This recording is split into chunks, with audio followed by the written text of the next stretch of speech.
Welcome everyone to episode 5.3 of Retro Encounter, where we're going to talk about the ending of Terranigma. As always, I'm your host, Josh Curry. With me is Davi Tesnovich. Hello, Internet. Jesse Wu. What up? And Peter Triezenberg. Hello. So we made it through another month. Some of us were able to finish the game. And I actually think it's nice because we all have a little bit of different feeling about it. So we'll start positive. We'll start with the person that's always positive, Davi. Yeah, I try. No, I still really like Terranigma. Like I know I said last time I probably wasn't going to do the side quest stuff, but I got sucked into this game playing this time. I wish I could have avoided the side quests. We'll get to it later. This game made no sense to me. I feel like Jesse, you explained how I feel about this game so much more perfectly than I will, so I will let you take it from there. Okay. Well, yes, now I speak for both of us. I am glad that I played the game. I'm glad for the experience, just because it's so unique. But there were frustrating parts and parts that just kind of made me want to bang my head against the wall sometimes. So. Yeah, There's large portions of this game that I think is ridiculously cool. It shocked me that it's such an old game and no other games I feel like have touched on some of the stuff it's doing. But then it's surrounded just by kind of incomprehensible crap. Enigmatic.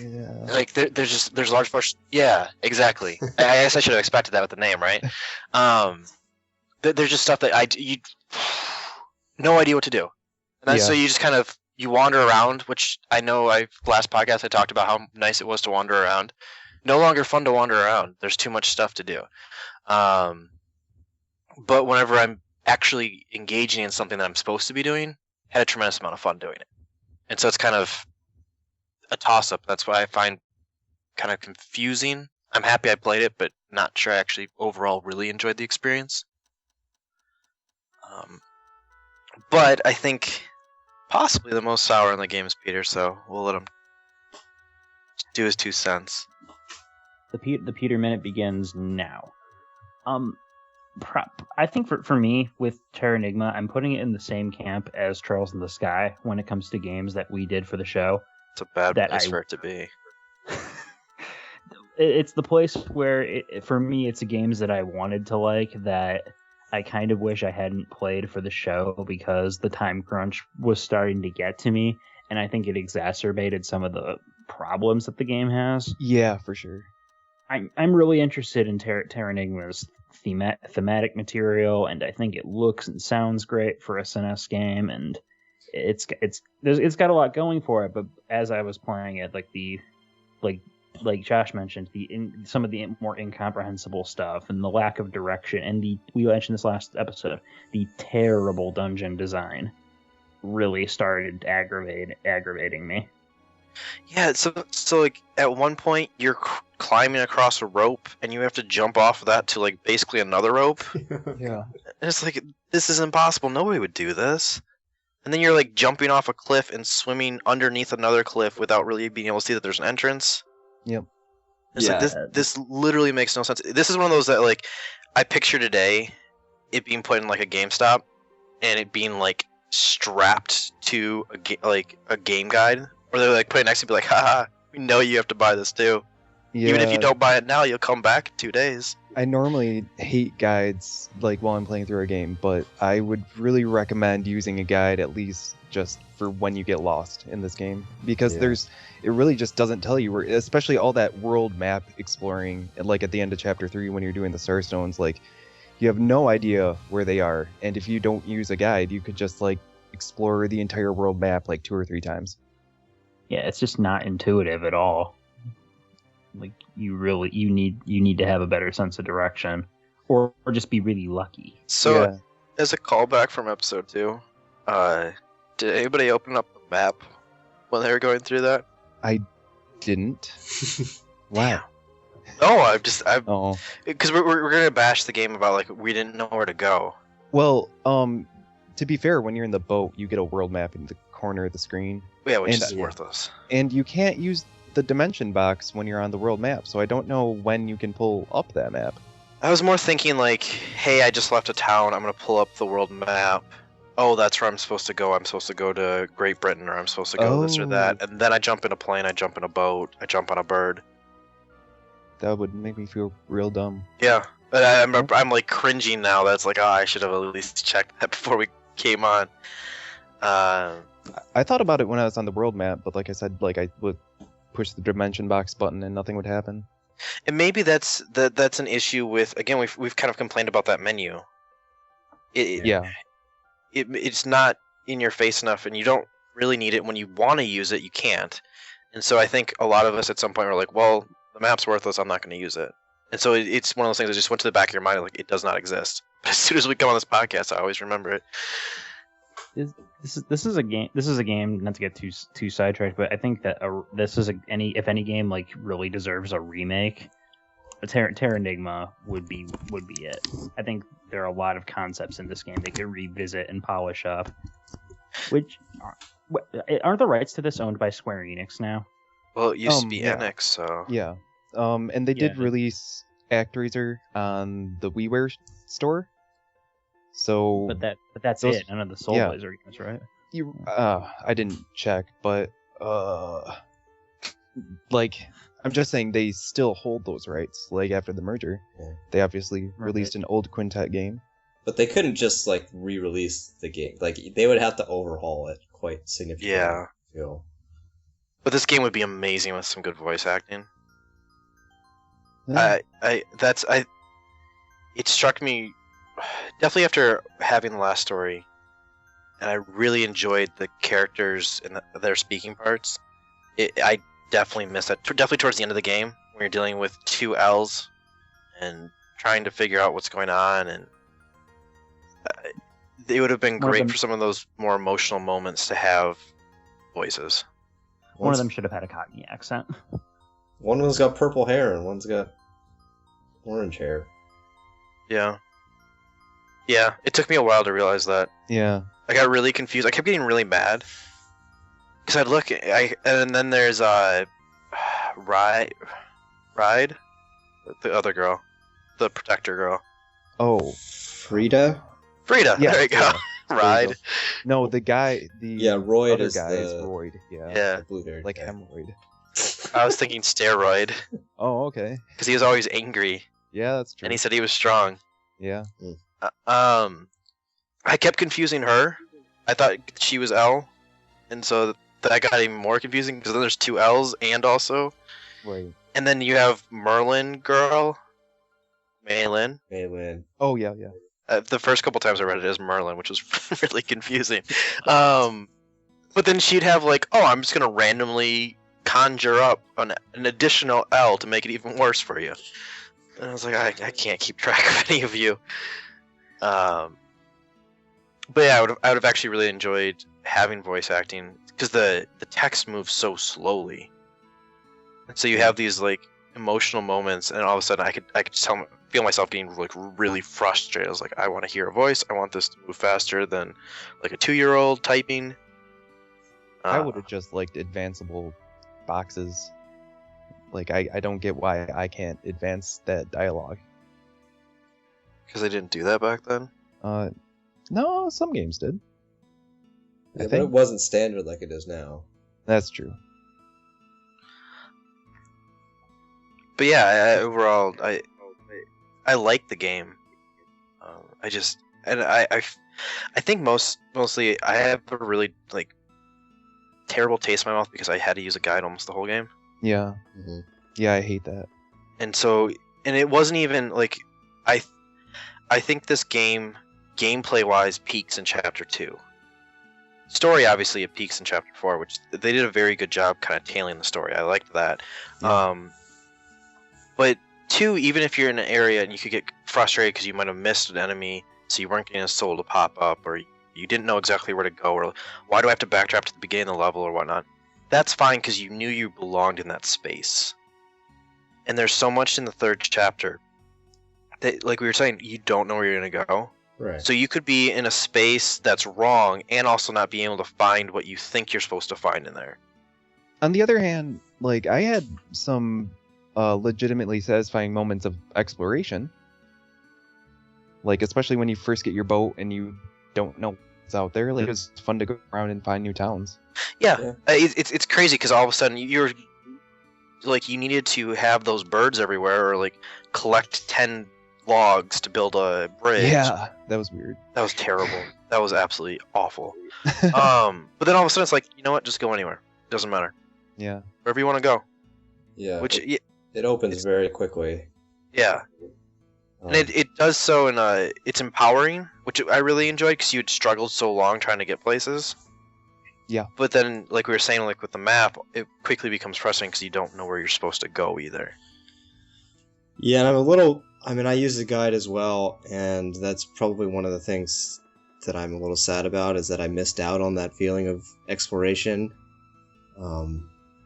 Like with those side quests. I actually like the side quests, but I felt like, you know, because of the time crunch, I didn't have time to really like dig around and explore and look for them. Mm-hmm. Otherwise, like, that's one of the things that I love to do, is to just poke around the world and like find side quests. Well, most of those side quests are just like leave the town, go back in, talk to the guy again. Oh, I forgot about that. Or, like, do a dungeon, then talk to him again. Why? I don't know. Why do you have to sometimes leave the house and come back? Sometimes you have to leave the town and come back, and sometimes you have to leave the town, go to a different town, and come back. It's quick and easy. No, that's idiotic. I mean, it's dumb, but that makes no sense. And also, how can that game not be smart enough that I want to give a flower to somebody, or I want to use a key? Why do I have to equip it? Why when I walk up to somebody and say, I know you're a butcher, I know you want this meat, why can't it just automatically be there? Why do I have to go in my stupid little box, pull out the meat, and hand it to him? And why is nobody else freaked out that I keep jumping in a box?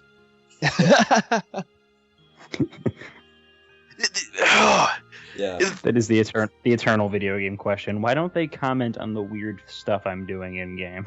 It was one thing when you're talking to a lion, they're like, you know what, he's doing human things that we don't understand him. Like, whatever. But when I'm with other people, they should understand, you're not supposed to jump in that box that's like half your size. Like, that makes no sense. Sorry. I don't want to talk to you anymore. You freaked me out. I don't want to take any meat or sardines that came out of that box. That's a no-go. I'm not doing business with you. You know, I was really surprised. I found a lot of that this playthrough I didn't have to like, and maybe it's because I did it once before, but like I naturally found a lot of the side quest stuff. Like I didn't have to look up much for the society building side quests. So we kind of talked about this in the pre-show. I think we have to touch on this. Davey, you way oversold society building. I think it's satisfying. It's cool. No, it's fine. But I shouldn't have to come and like, because you're like, oh, you have to save up money, you're going to have to buy this. And like, you have the guy that's like, it's 8% growth or whatever. We need to kill this king so that we can have somebody good. It kind of led me to think that you were actually investing. And that there's going to be like, hey, there's plots of land. You're going to choose to invest in, like, we're going to build this or we're going to rebuild this. Do you want to spend like $2,000 or gems to do this? Kind of like Fable 2. If any of you have played that. No. But you're going around and you're purchasing buildings. You're going around, and then once you buy that building, you are improving it so that the rent goes up on that. And I wasn't expecting to like get rent back, but I thought there was going to be like a give and take of I'm picking and choosing what to invest in, even if it's on a linear tree. Okay. And then overall, that town's going to get really nice. Yeah, I thought it was going to be like in Wild Arms, where you can sort of basically invest in the town. Like, oh, we need X amount of money to reach whatever the next level is, and just do that. I have these weird false memories about this game because I feel like I remember doing that the first time I played it. Yeah. And so, unfortunately, this is on the pre-show, but I literally came in and we're like, oh, look at the show notes. And I was like, Davey, what's the deal? What's society building? The only thing I ever did was I bought an apartment. And I was like, so you beat society building, like you finished it, and it blew my mind because I was like, I bought an apartment. I didn't build a society. I built an apartment. Put a bed in there. I liked my apartment a lot. It had a save point. That was cool. Yeah, free bed. Yeah. That's very nice. Yeah. It was just cute. But, kind of speaking of cuteness, I guess. What do you guys think of being able to walk through like the development center of Quintet? That was awesome. I always like it when developers do that.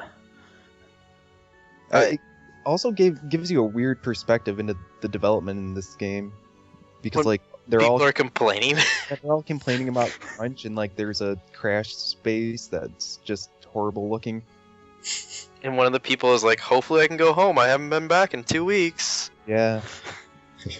And then some of them are penguins. Well, when you think about it too, there's a lot of stuff in this game, like for a Super Nintendo game. Like there's a strange, large amount of content here. Oh, absolutely. At the end of the day, no matter what, I super admire this game. For all the reasons that I get frustrated because there's so much weird stuff to the side that you have to like try to seek out. Yeah. But there's a lot of side content. There's a lot of different areas. They legitimately built different areas. Yeah. And then even going into the final boss when you do the endless road with those weird baby faces. Yeah. Is like that is so different from anything else you've ever seen in the game. Yeah. And they did Mode 7 graphics in the ending. Yeah. And so it's one of the things they put a lot into this, and I think if nothing else, the game should be applauded for that. It's very impressive. Yeah. So I Quintet guess loves their Mode 7. Yeah, for sure. Both ActRaiser games, I think all three of the Soul Blazer games use it all the time. So one of the things I want to touch on, and I wouldn't let Peter know what it was before the show. Oh no, here it comes.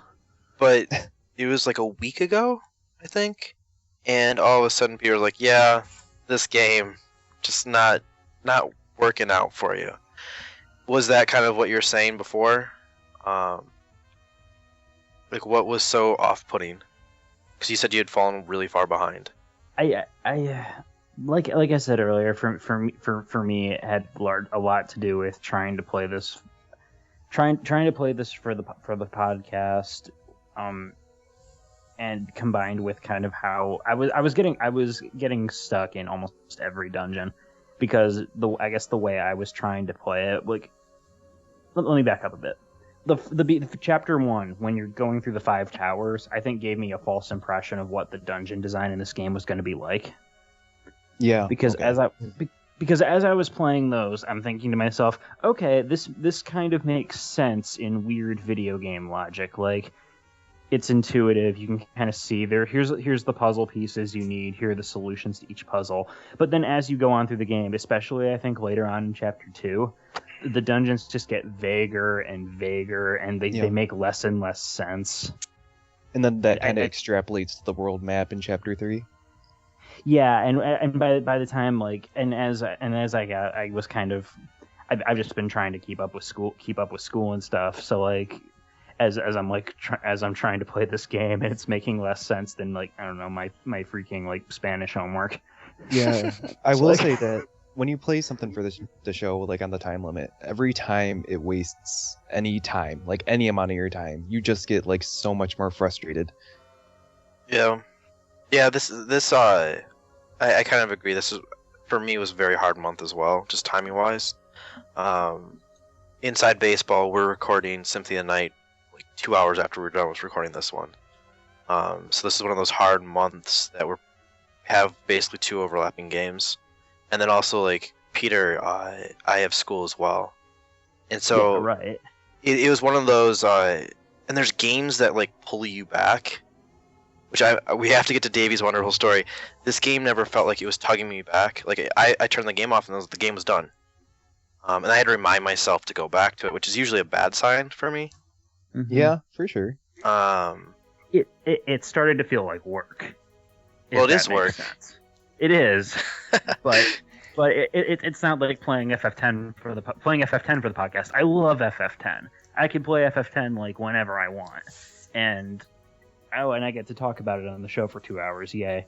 But Terranigma, while it's really interesting, I have no history with this developer or this game. I'm playing it completely fresh for the first time, and once it starts to stop making sense to me, I guess I was rapidly losing interest. Yeah. Although I will say that the guide actually helped me in that respect, because It did. like once I stopped beating my head against the wall and be like, I'm just gonna have someone guide me through this very strange dungeon, and I'm just gonna get to the end and it's gonna be easy. Like it's not the ideal way of doing it, but it got a lot of the frustration out of the way. Yeah, it feels so weird saying it, but playing with a guide makes this game so much better. Oh, I would have. Was everyone using that RPG Classics guide? I was. Yes, I was. I was using I that and a love- GameFX. Doubling off. Yeah. I love RPG Classics. They're how I got through Chrono Cross. Those screenshots are so great. Yeah. Yeah, and the screenshots definitely help. Definitely during Chapter 2 when you're trying to where to find the enemies and whatnot. Yep. Having a screenshot actually showing where it's supposed to be made it make sense, because you read the description, it's like, go back to this point. I'm like, I don't. You basically have to start from the beginning again. Yeah, absolutely. Yeah. So Peter and I weren't thinking about the game when it was off, but Davey supposedly was. So I didn't do it on purpose. I had like a stretch of time off, and during that stretch of time, I got like a pretty bad 48-hour bug. And I was like laying around feeling like crap, and then I remembered, oh, I have that fever medicine. And then I remembered that was in Terranigma and not real life. Terranigma has become your reality. Yeah, that is actually the time in the game I was most into the game too, so I guess it makes sense. It was like the middle of Chapter 3 when you have all the towns, and you can do like kind of a lot with them at that point. Something about that was really satisfying to me, and like there weren't that many dungeons in Chapter 3, I don't feel like. No, there was not enough. Yeah. You don't think so? No. I actually kind of liked that, because like things kept moving forward pretty quickly, and then the rest of the town stuff would open up. Yeah, It was a pretty good gameplay loop for a little bit. It was nice, but I liked having those enclosed loops. That's why, for me, Chapter 2 is the best part. Each area is a distinct experience, a little bit different feeling every time as well. Like the escort missions, like we talked about, and then there's a boss. And I like having that capstone for that event. Yeah, there were even less bosses than dungeons in Chapter 3 too. And that's I actually genuinely like the bosses in this game, and so to not have any for that huge chunk was really disappointing. All you had was Bloody Mary, which I hated that frickin' boss. the boss went down in like 2 seconds for me. Really? Yeah. Well, so here's an easy one. What level was everybody when they finished the game? 25. Yeah. So I was 34. Oh, wow. Okay. So because you were doing that you would, yeah. you would go just reload, like you would die and go back to the save point, just grind a lot. yeah. So I crushed things. All right. So again, whatever. But yeah, Bloody Mary was not hard. It was really disappointing because I was like, and I looked at your notes. You're like, Bloody Mary is dumb, and I was like, oh yeah, I agree. Could have been so much harder.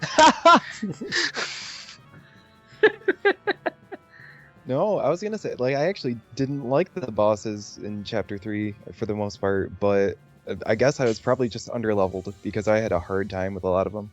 I was getting like 1 or 2 shot by like the big robot guy with the pile driver feet. Oh, he died in 1 hit for me, basically. Sometimes 2. It was really depressing when I hit him twice. Oh, so that must have been even worse for you. You're like, man, I just want to get a good fight out of these bosses. Or... Yeah, well, and I had no problem. It's like that's dungeon fodder. Yeah. And they looked really cool, so I was like, okay. Yeah. Cool. But yeah, then it's like I want to have a fight. Like when Maylin, you have the falling out with Maylin. Yeah. It's like I want to battle her. Like when Royd's like talking and is like, I bet I could beat you. And I was like, I'm about to smack you down. Like I'm gonna beat this. Oh, And kind of want to smack Royd up. And there's all these. There's actually multiple buildups. So I was like, all right, we're gonna fight somebody. Let's do this. And they're like, I'm gonna leave now. No, please come back. I want to show off my wonderful gear, and I want to show off what it means to be overleveled. So that was actually I found that to be the most depressing part of all of Chapter 3. I wanted those dungeons and I wanted those bosses. So the sweet spot was probably somewhere between there. Yeah, I'm at 29 right now, and I had an easy time with the robot boss, but I didn't two-shot him. I was doing like 4 damage a hit. I was just like constantly doing sprint attack. Did you have the right rod equipped? You gotta do good rod work. Yeah. Which rod were you supposed to use? I don't recall exactly which one. I think I was using the 3-point stick or something like that. I know what you're talking about. Yeah, because I was using a different one. I was using like the sea spear or something like that, and I was only doing 2 or 3 damage per robot. I'm like, well, I wonder if it's the weapon, and so I switched. Oh no, yeah, I had no problem with the robots. Okay. Yeah. But that's another problem, right? Supposedly each weapon has an attribute that matters quite significantly, but you don't know what it is. There's no description in the menu. Right. Looking at just a quick fact, it looks like you're supposed to use the light rod. Okay. But yeah, I agree. It's one of those things that's terrible. All they show is, here's your attack, here's your new attack, there's an arrow up or down. Yeah. Which in most games, unless there's active like showing that there's elemental effects, you just pick what's better. Yeah. Right. And then they don't even really show off like, here's the actual effect. It's kind of hidden. You have to understand based off the name or where you got it. Yeah. And like we were talking about before, you can accidentally throw out one of these weapons, or unpurposefully. You have to. Eventually, you get too many weapons, and you have to start throwing them away. And so it's one of those things that you could very easily kind of screw yourself over or make something much more difficult by throwing something out. And then to even look at your stats, you have to leave the armor or you have to leave the weapon screen, go back to the main screen, and then look at the mirror. And then they'll be like, oh, here's your attack, here's your defense, here's your this. And even that wouldn't necessarily help you for the boss. Right. But yeah, I had zero problem with Bloody Mary. I can't, man. I was very upset. that was a long thing for me, man. And supposedly using magic, it looks like either light-based spells or lightning. Yeah, I killed her using magic, but just barely. I almost died as well. I beat the whole game without ever using magic. Did you end up using healing items? Nope. Wow. Even against the final boss? Oh. Wow. Did you block against the final boss? I did block. That was the first time I had to block. It was really depressing. But yeah, I think I went into that boss fight with like 350 health or something. Cool. And I think it got me down to like 150.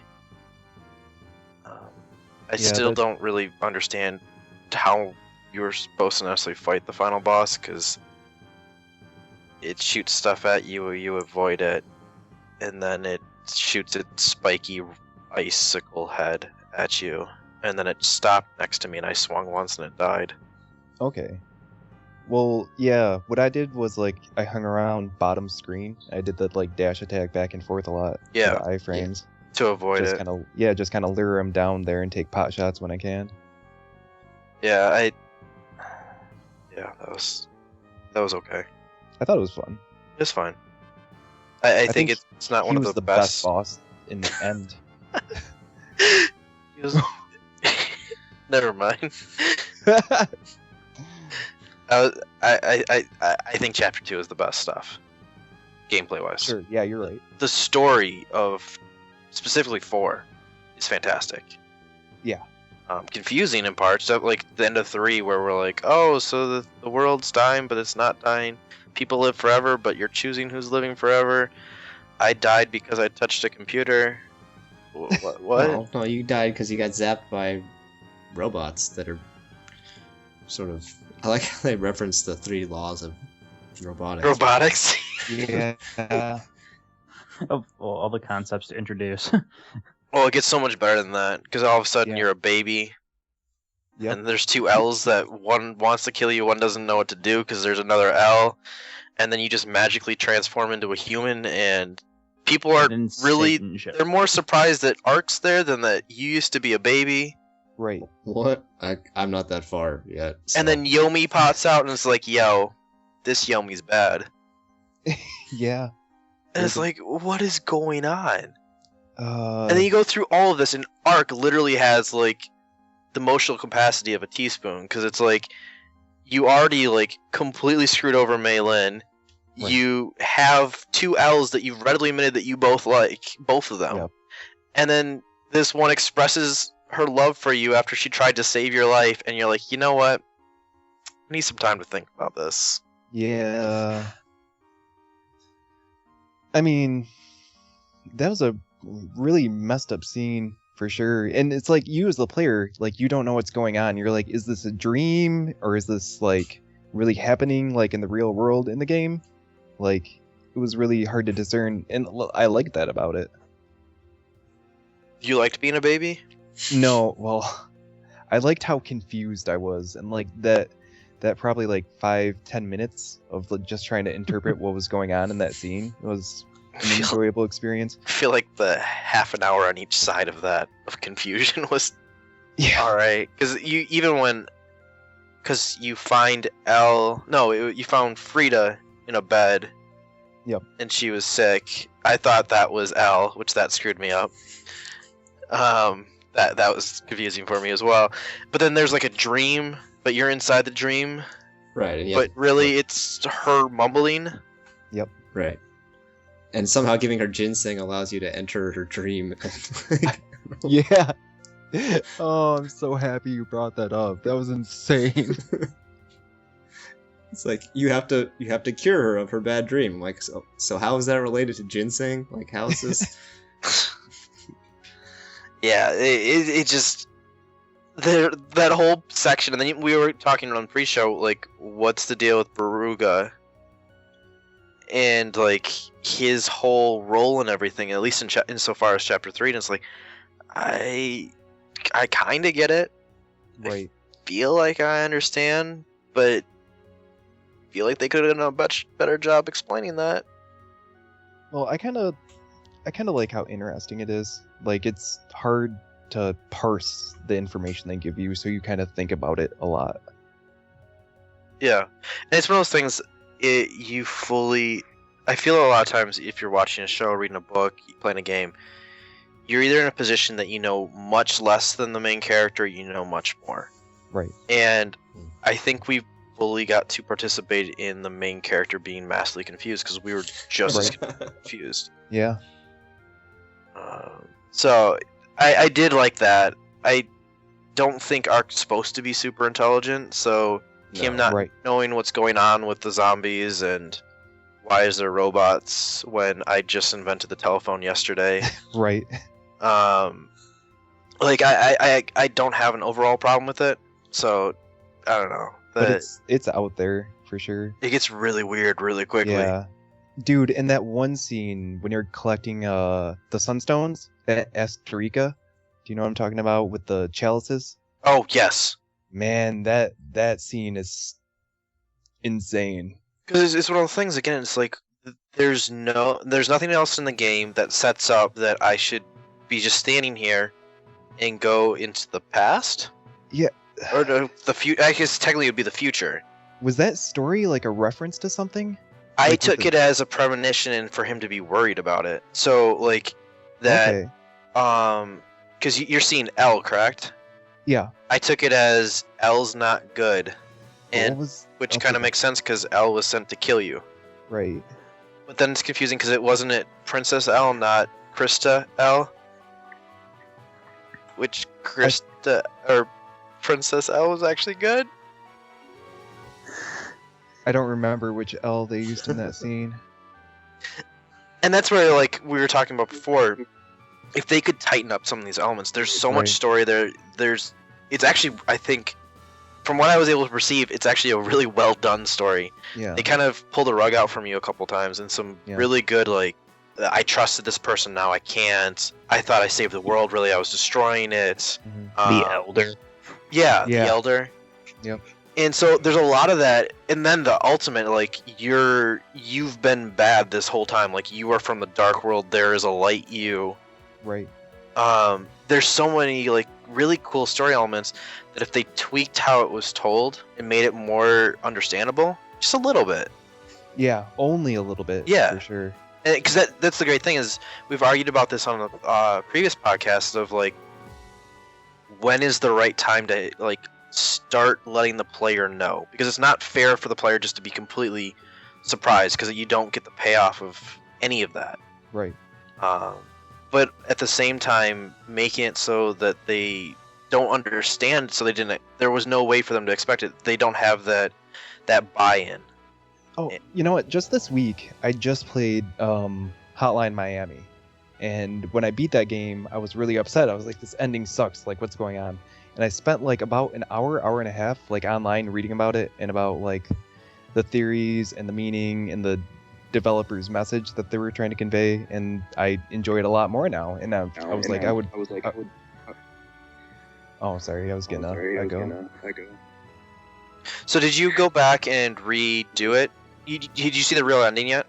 Yes. Okay, so like the computers and whatnot, and Yep, yellow yep. type everything. Okay. Yeah. Yeah. And again, I have no problem with that. I know a lot of people hate that. Like, oh, for me to get the real ending, I have to get 100%. It's like, you know what? There should be some payoff for people doing everything. I have zero qualms with that. But I do still think in a lot of ways that first ending should be something that gives the normal person feel of a sense of accomplishment.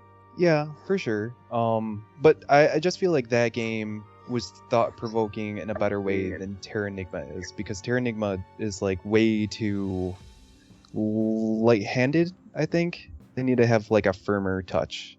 This game was also 15, 17, 19, however many years old. Yeah, but I mean, there were games doing that of this vintage. Like, this was after Chrono Trigger, was after... Actually, that might have been around the same time. Maybe it was after various Final Fantasies that did it well.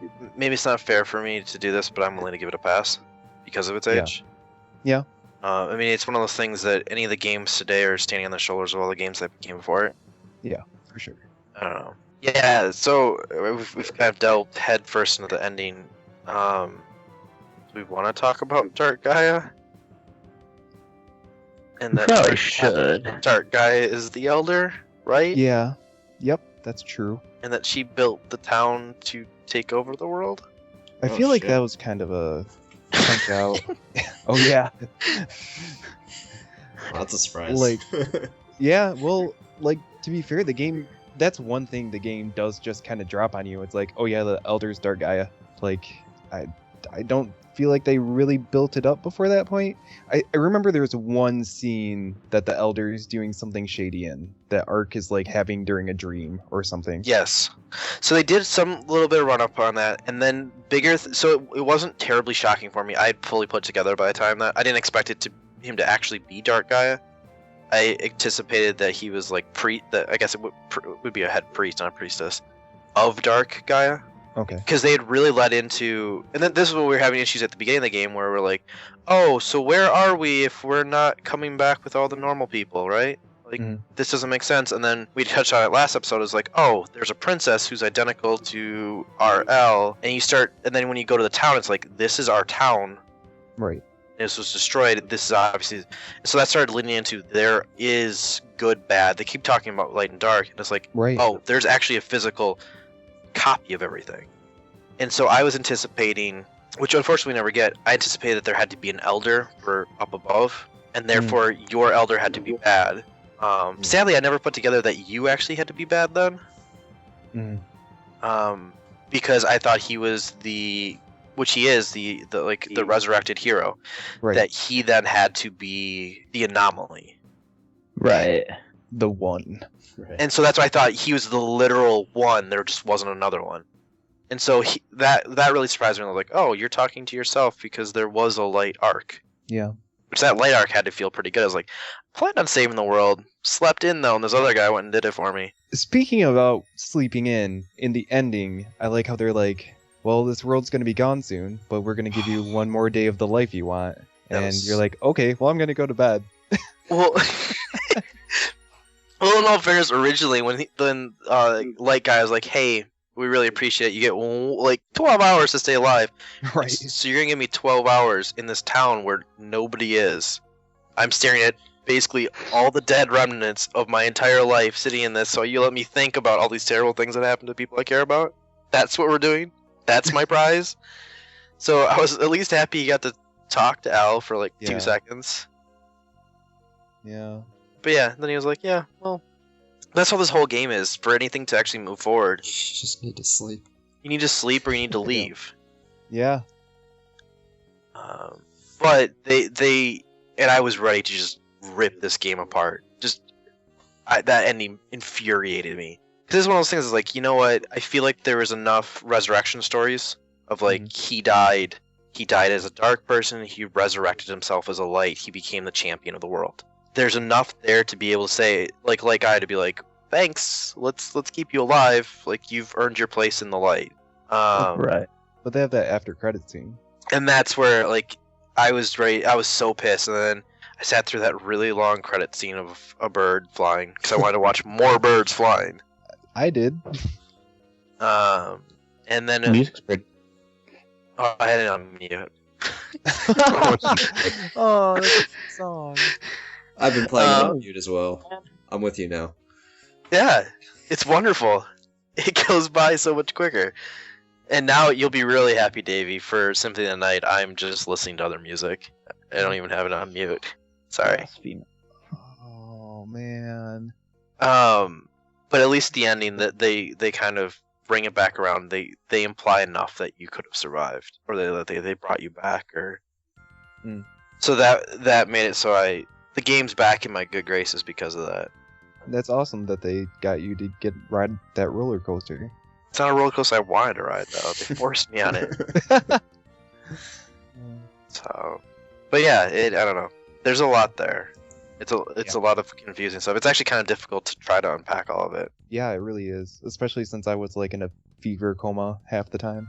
Well, you were actually living Yeah. the game. That's like the coolest thing ever. I resurrected. I feel like Ark resurrects himself like 3 times during the course of the game. Yes. Really. Yeah. In one literal time where he dies and comes back as a baby. Man. Yeah. It's so freaking weird. It's all really, really like solidly in the theme though. Of? You can't just say that and just expect everybody to be like, yeah, he's really smart. No, I just mean the theme of the game, like Of resurrection. the resurrection. Yeah, rebirth. Death and rebirth. Yeah, I feel like that's the ultimate message the developers wanted to convey, was like some kind of understanding of like life is good and like it's good to have living things and to be one with nature, and like there's kind of this, they don't ever really get deliberately religious with it, but it delivers like really usually religious morals. Can I do a small counterpoint to that?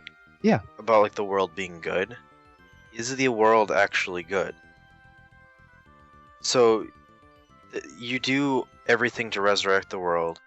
Everything's supposed to be pure. Even when at the end of the game though, everything's still messed up. They're talking about how everything is still in an awful place, that you have like the monsters are still moving around. They're going to slowly disappear, but they're still there. You just had multiple towns that had been eradicated, either from a virus gun or from whatever the other thing was that destroyed a town. And then Ark's dealing with trying to figure out if everything he did was what he was supposed to do, or if really his actions actually brought along a darkness. You know, yeah, I was thinking when you're doing the society building stuff too, like that stuff veers like really strongly like kind of Marxist actually, and like to get that one town to develop, which is like kind of the gameplay thing you want to go for, you have to vote for the mayor who's like, I'm going to build the economy at any cost, whereas the other guy just wants the people to be happy and he wants to have like a good state of living. Right, yeah. And each economic advisor is like, we need to, like, basically stimulate free trade. Like, Yeah. Right. So, first of all, why are you allowed to vote if you don't live there? Why did they let me be the swing vote? And then, so I voted for the guy at Growth because I knew you're supposed to do society building, so I assumed that was the right choice. Can you vote for the other guy, and does the other guy actually win? And then none of those side quests happen? Apparently That's you can correct. vote for the other guy. Yeah. Yep. That's kind of awesome. I love when games do that. Yeah. Okay. Yeah, and like there's other stuff too. Like as you start to build certain communities, like single people like will like move out of the town because they don't like the hustle and bustle of the city. Yeah, I didn't notice that. That's kind of cool. I enjoyed like helping. Like I complained that technology boomed very quickly everywhere. I have no idea of the timeline of this game. It doesn't make any. Right, it's over it seems like over a few days or months max. Right. It's like 600 years. Yeah. But I think it's really cool to watch, like, oh, I helped make the phones, I'm seeing phones. I helped make lights, now I'm seeing lights places. So, yeah, maybe the message we were supposed to get was to like feel disturbed by that afterward. By the onward march of commerce and technology. Yeah, they're like, but that was actually the work of the devil. That's true, I didn't think of that. Yeah, because chapter 2 is all about communing with nature and like talking to plants and animals. Right, and they talk, and like, don't the birds at some point talk about like, oh, when the humans were around, they used to hunt us, but now there's no humans. And then at some point you find the bird king in a cage, and he's all sad. Yeah, that was sad. Bummer. And let's not forget too, the name of chapter 3 is Resurrection of the Genius, Right. which is it's referring to the mad scientist, the guy who's gonna like kill everything. Baruga? Yeah. Yeah, him, right? Isn't that what it's referring to? I mean, supposedly you're interacting with several geniuses, like Columbus is a genius. Right. But that's how I took it. But perhaps Yeah, there's deeper meaning there. Yeah, it could be Baruga. And that's all those, like, you know, those historical, like, those people from throughout humankind who've made all these great advancements that distance us from that harmony with nature. Yeah. Wow. Man, that's what I really like about this game, man. Like, we're having this serious discussion about, like, how society should have developed. Like, it puts you in a weird mind space. It really does. Yeah, because just reality is so warped that you're not really, like, it takes you out of a present reality, like the way things actually are. Yep. And you're just existing in this really odd world. It's like abstracted to the degree that you're comfortable with. Yeah. And speaking of the weird world, I'm just gonna go off on like a weird rant here. But so Please do. You know how like basically you go around to these different sections of the world, and they're sort of characteristic, right? Like you're in Antarctica and it's inhabited by penguins, but whatever. Yeah. But like everyone speaks English, and then you go to China and they start speaking really broken English. Yeah. So it was one of those things. I hadn't been paying full attention to how everybody was talking, and it was during a time I was legitimately like I was actively engaged with what was actually being said and paying attention. I was like, this was translated really poorly. And then it was like a couple minutes later, I was like, wow, that's really messed up. They translated it on purpose like that. That is messed up. I've seen that in anime too. Like a lot of anime and manga, Chinese characters will have improper grammar. So I don't know if they're just racist. I mean, probably a little bit. Sort of the Stranger did that, where all the Chinese characters just have really terrible. Their dialogue and their voice acting is terrible. Yeah, so that's bad. No, that's a really good point. I'm happy you brought that up. A really good movie, by the way. You should all watch Sort of the Stranger. Okay. Anyway. Noted. Yeah, with all our free time. Right. Yeah, I think the game's good. It's not the best game I think we've done on Retro Encounter, but I think it's definitely a good game. I'm happy I played it. I like the things it does to me emotionally and like intellectually. I don't think as a game itself it's the greatest. It's kind of more like a modernish indie game than an old SNES game in a lot of ways. Yeah. poorly executed in certain ways. Like, if you're gonna have platforming, you need to really make it work well. Yeah, right. You know? Exactly. Yeah. But I'm now very excited because I haven't beaten I haven't finished chapter 3 yet. So now I'm like, have a lot of anticipation for all this weird stuff at the end. Yeah, man. If you let us know if you like crack some of the codes, man, because it goes weird. Yeah. But then it goes weird in a wonderful way because it's not, you never feel like, hey, I have no idea what's going on, because you know enough. But then it's still like, it's just fringe on that you're like, this game could just end right now. Like, if it went to black, I'd be like, yeah, fine, we'll end it like that, sure. And then I won't go into it because I don't want to ruin this for you, but the ending of Baruga. Oh yeah. Which, again, kind of like what I was saying before, like, let's have this boss battle, or like, let's have him escape. Let's track him down for a third time. But to have him go out the way he goes out, it's just one of those things. Like, sure, never would have guessed any game would do it this way. let's have the main character just kind of like whimsically have an ending. And like, okay, sure. So yeah, I'd be very intrigued to hear kind of your final thoughts. And I hope you do finish it. It comes together in a wonderful way. Well, we'll have our final thoughts write-ups. Yeah. So now you have to finish it by next weekend. Okay, I can do that. But yeah, like I said, it comes together really well, and I think if I were to sum it up, chapter 1 is a great introduction, and I agree with what Peter said. There's a lot of misleading things there, but I think it does a great job pulling you in and getting you excited. I think chapter 2 is brilliant. It builds off of all the core mechanics of 1, of how, hey, I unlocked these territories, I'm going to go to them now, I'm actually have a specific goal in mind, I know what I have to do. I personally like the dungeons and the bosses, but I can see why people wouldn't. 3, though, for me, I think it kind of just loses its way. And like, there's almost too much.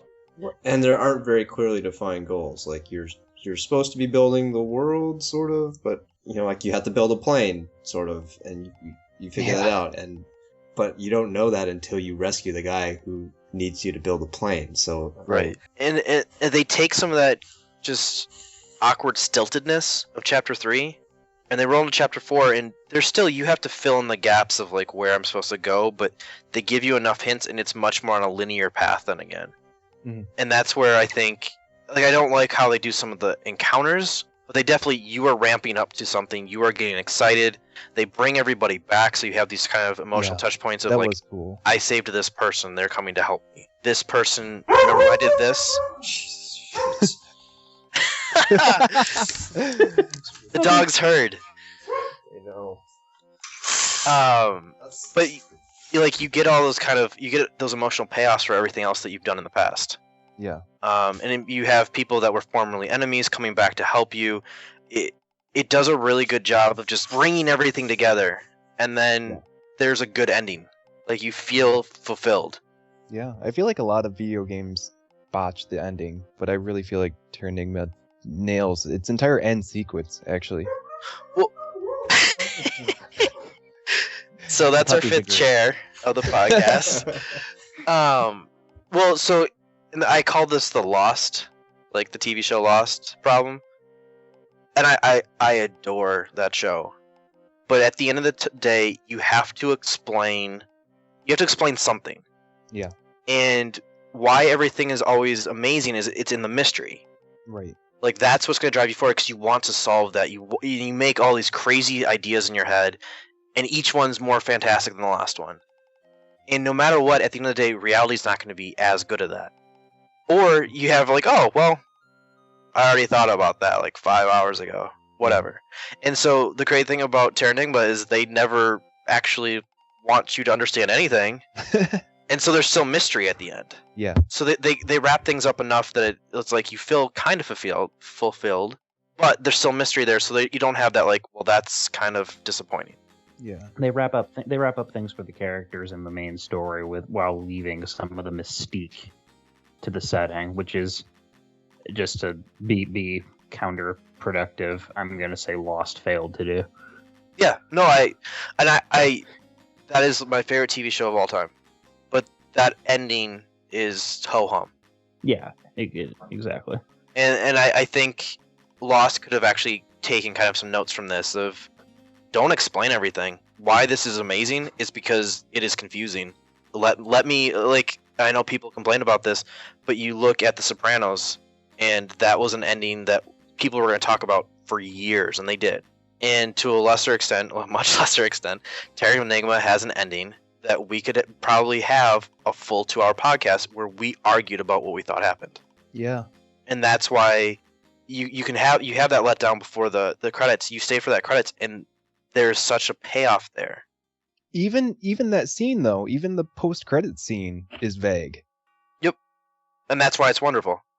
Yeah. You know that, like, what that scene's probably supposed to convey, who's knocking at the door. It's supposed to be like, it's Ark, he's back, he made it, he and Elle get to be together forever. I watched that clip, and the first thought that pumped in my head is, what if it was the devil?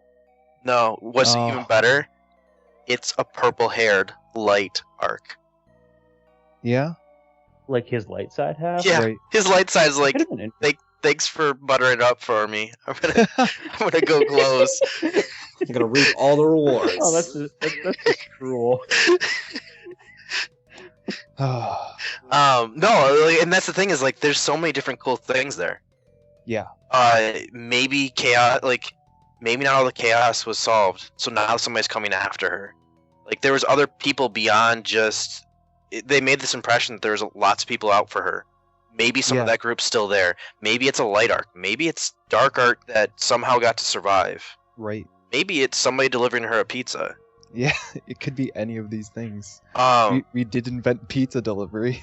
Yeah, it's delivered by drones of the airplanes. Or actually, better, it's the gulls. The gulls go around and deliver them. Yeah. That's why the ending sequence was just a bird flying. Yep. That was Ellie's pizza. Yep. So, okay, if the message of this game is trying to tell us something about, like, industry and as opposed to, like, nature, then it'd be really cool if you could choose to develop society in one of those two ways. Be like, we're gonna... It would be cool. Yeah. Really drive that home. If I could still talk to the animals throughout the whole story, I'd pick nature. Yeah, totally. I mean, Squeenix has the rights, so maybe they'll remake this when they're done with FF7. No, we'll just get the PC version of it. We'll get the PC port with terrible looking sprites and broken backgrounds. And then after complaining a year later, they'll say, "Oh, we'll actually for real remake it." I really do think as like eShop release in America that Terranigma would do well, just because I know there's so many people that are interested in this game but can't get a hold of it. Yeah, like put it. I know that Nintendo doesn't put SNES games on the 3DS for whatever reason, but like slap it on the Wii U eShop or on the 3DS eShop, and for like $6, and right. Or even I think you could charge like 15. I mean, I don't know how I'd feel if I would pay it. I don't know if I think I don't know most SNES games on the Wii Shop. I would pay $15 for this game. I think I paid $8 for Earthbound. Oh, really? Yeah, Earthbound. I have not played all of Earthbound, but that game is much better than this game. Well, I think if I paid $15 to just be frustrated for like 15 hours, I would not be happy. Like this is a $4.99 game to me, and I hate putting price on things. I was about to say, I'm not really comfortable with this conversation. Fine, fair enough. It's one of those things. I think this about all the old games. I think this is something that's terrifying about moving to the digital kind of future, is the idea that you could at some point not be able to play this anymore. Yeah. And so I'm always a huge supporter of, I want any game that's been released, even the terrible ones, they belong there to be enjoyed and learned from. Yeah. Yeah, And exactly. There's a lot of touch tones. Like, you can learn a lot from this game. Didn't the Library of Congress start doing a video game library? Yeah. Yeah. Okay. That's why. I mean, like, I get why. I get why people get really upset about mods, and I get upset like in emulators and whatnot. But I enjoy the idea of something like Knights of the Old Republic, where they had to cut a bunch of content. Yeah. And so we're gonna go back and try to make it like the director's cut of this, or like obviously all the old Super Nintendo games. Basically, you can find any of them online. There is an element of it is wonderful that it is there for people that can't find it somewhere else. And I absolutely like if there's a way for a person to be able to buy it, absolutely go out and buy it on the Wii U shop if they did that. Yeah. Support those people. Like, and I know it gets harder, and like my favorite comment ever was from Psychonauts, and they're like, what should we do? Like, how do we play this? And they're like, go buy an emulator, like, or don't buy an emulator. Go get an emulator, play it. Just as long as you experience. If you like it, go buy a T-shirt from our store. Oh yeah, I saw that. People get mad about remasters now, like, and I for this pretty much the same reasons you've outlined. I'm always in favor of HD remasters or other re-releases because it's a way to keep those games alive. Yep. Yeah, they should be immortal for sure. Yeah, and I'm so going off that. I'm ecstatically excited, and this will date where the podcast was next week. The Nathan Drake collection comes out. That is like my favorite game of all time. Like those 3 games.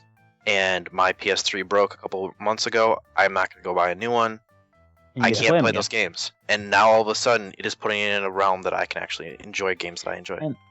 And people are going to complain like, oh, it was just last gen. You can get Uncharted 3 for $15 or whatever on PS3, but this is still releasing 3 games that people love and giving them a chance to either experience them again or experience them for the first time. Yeah, which is something like. With older games like Terranigma or that I think people should be able to do. Yeah. Like I want more PS2 classics. I want more eShop games. And yeah.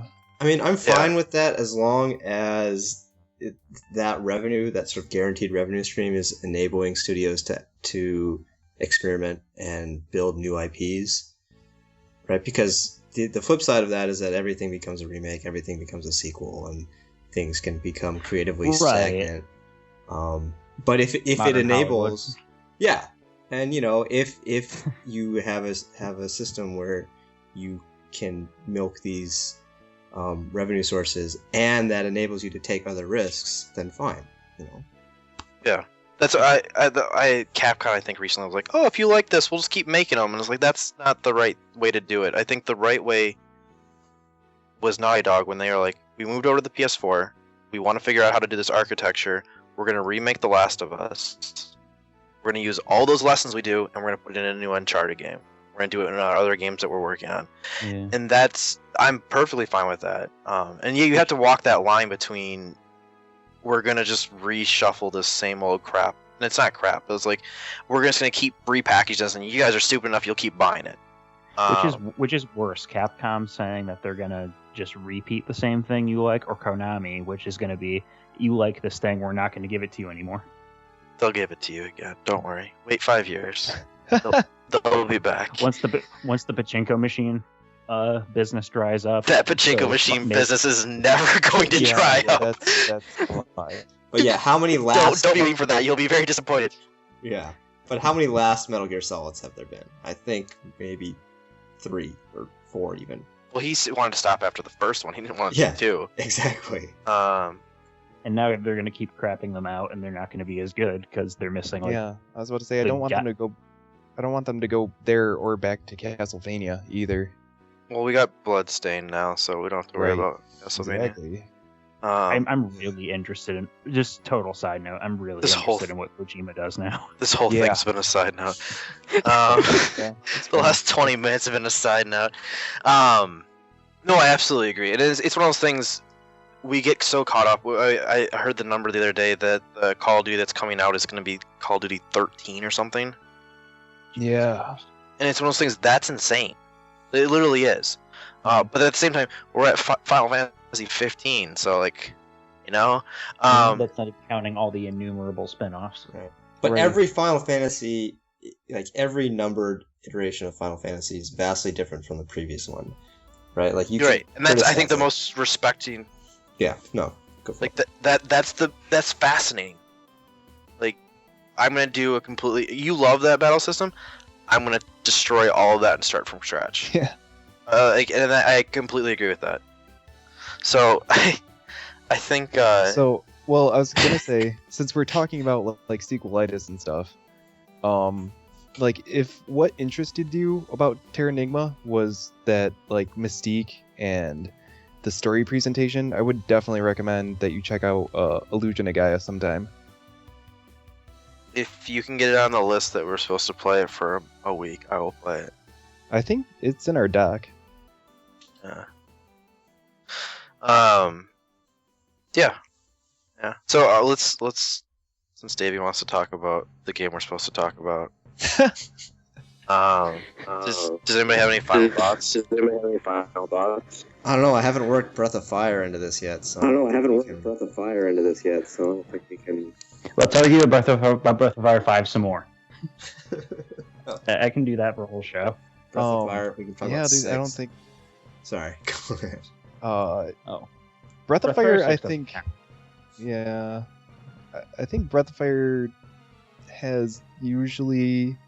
Okay, do you like the town building better in Breath of Fire 2 or in We're actually Terranigma? doing I this. do. I like the. I actually was thinking about this earlier. I like the fairy town building. I don't know that I ever got far enough into 2 to get into the town building, but I liked fair enough. 3 But a lot. I think the fairy town is better than the Terranigma stuff. Yeah. I like the town building SimCity. Well, so that's what I was expecting when I heard about town building. And I like the whole concept of like arbitrage and finding out, like take this commodity and find out where it's wanted and useful. But it's not the same as like I spent X money or I directed these people to gather this resource and now my town is a metropolis thanks to me. Yeah, I completely agree. Rebuilding that town by giving 8 people letters. I forgot about that. Again, it's one of those things like, how are you supposed to know those are the people you're supposed to go to? I definitely used the guide all the way on that. Well, and you start looking at it as like, okay, these people kind of make sense because at the point I did that, I had done all of my town building important stuff by then. Right. And so I was like, oh, okay, I guess this kind of makes sense because, like, yeah, these are already real people, not just kind of random people. But it's kind of one of those, like, how do I know they have money? Like, shouldn't I be going to the princess? Like, right. She has money. Why don't I go to, like, that newly elected official that I just got into office? He owes me. Everybody knows it was my vote that's got him in. Right. But we don't go to any of the people that make sense. We go like, yo, the butcher. Yeah. Yeah. He's the guy. Clearly. I want to be the guy. You want to be the dude? They took The Big Lebowski off of Netflix. Oh. That's a good story. I love how this podcast just goes off the rails. Speaking of weird we never talk about the game. We've been talking about the game for like literally 70 minutes. Yeah, come on. We've been talking. I'm terrified to do the Symphony of the Night podcast because 3 of us have already been podcasting. And I was like, no, we already talked about a game we were supposed to. No. We're going to talk about other stuff the whole time. We're going to talk about really, really important things, like what is a man? Oh, I never sent that to you, Davey. Damn. All right, so we're done. I'm calling this. I think so. If you guys have any final thoughts on this, but first I want to hear because unfortunately Jesse's not going to be on Symphony of the Night. Do you have any thoughts on Castlevania and or Symphony of the Night? Do I? I've never played it before. I've seen it played. It seems fun. Apparently you can wave dash in that game, which sounds pretty awesome. What the hell is wave dashing? Wave dashing? Oh, Peter, you're so young. You are speaking a foreign language. Yeah, it's probably one that I should play. So I'm bummed that I'm not going to be playing it with you, but have fun. Well, you have like 2 hours, so if you leave, beat the whole first castle, you can come on the podcast. Okay, no No, problem. it's not that hard. Yeah. I hate all of you. being good at video games. Game's so easy. So, does anybody have anything they'd like to talk about for Terranigma? I think we covered it. Awesome, because I don't want to get on another terrible tangent. Yeah. So, if you guys are still listening, that was the Retro Encounter. Just assume we lost everybody. I'm dumbfounded whenever I hear that somebody actually likes this podcast. The barking dogs podcast. probably didn't help. Yeah. I don't know, that dog No. probably said smarter things than we did, so... I know. Marcos is gonna face off with those barking dogs. Yeah, then they're gonna be like, why do they keep talking about these dogs? It's like, Marcos, if you listen this far, don't edit out the dogs. yeah, I'm worried about Marcos. Yeah. Woof, woof. But as always, you can send your complaints, your suggestions, or just any questions you have to our email. It's retro@rpgfan.com. Or your praise. Send us your praise. Wow, you're gonna expect praise. Oh yeah. Good on you. All right. And then also Send we your hate, Breath of Fire fans. you can go on our boards. You can comment there, voice your thoughts. On any podcast device that you use, whether it's iTunes or something else, please go on review. Write your comments there. That makes a huge difference on getting the podcast out to other people. I don't feel like doing Twitters today because it's depressing because Davey doesn't have one. I'm so sorry. So instead of doing Twitter, we're going to talk about our next game, which we already kind of mentioned multiple times. For October, we're going to be playing Castlevania Symphony of the Night. I think we're going to do a better job getting back on schedule.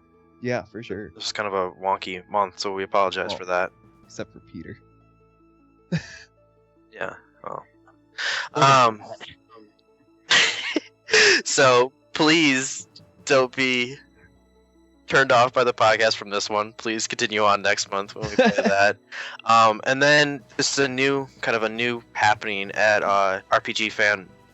For those of you that have a PS4, with update 3.0, we made an RPGFan.com PS4 community. So please get on there. It's a chance for us to interact, actually possibly play games together and whatnot, which I think is really cool. Unfortunately, Sony set it up really weird. So the best I can figure out is to be able to find it, you have to first look up me on that. So if you search my PSN name, which is JD Curry, that's JDCURRY, you'll be able to find the community. Please join that, and we'd love to be able to play with you guys. So, Which, by the way, why did you invite that to me or send me an invite like 6 times this morning? No. So we were actually having the thing is barely working. Oh, okay. Well, so that's part of the big issue. First of all, there's a top list, like a top 100 communities. Okay. You can scroll through that. If you don't do that, you literally have to know somebody that's either on it or that's the owner. It's like you have to search for the owner, and that's how you'll be able to find it. Or you have to be looking at like one of your friends and be like, oh, these are the communities they're in.